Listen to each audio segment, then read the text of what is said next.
पाकिस्तान तहरीक इंसाफ के रहनुमा फवाद चौधरी इस वक्त जलसे से खिताब कर रहे हैं। आइए आपको बराह रास्त दिए चलते हैं। ये जो पूरा नॉर्थ का हिस्सा है, यहाँ तहरीक इंसाफ लैंडस्लाइड जीती थी। अब इंशाल्लाह ये जो आज शमूलियत हुई है 100% नशिस्तें इंशाल्लाह तहरीक इंसाफ इस सभा रीजन से जीतेगी। और पीर साहब, मैं आपका शुक्रिया अदा करना चाहता हूँ, आपके खलवादे का शुक्रिया अदा करना चाहता हूँ। इंशाअल्लाह ताला बहुत जल्द इमरान खान साहब से इत्याग होते हैं, वो भी आपके पास तशरीफ लाएंगे और यहाँ पे दरबार पे हाजिरी देंगे। और इंशाअल्लाह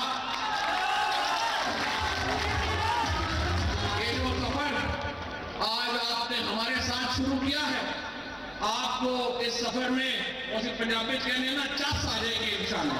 बड़ा शुक्रिया, बड़ी मेहरबानी।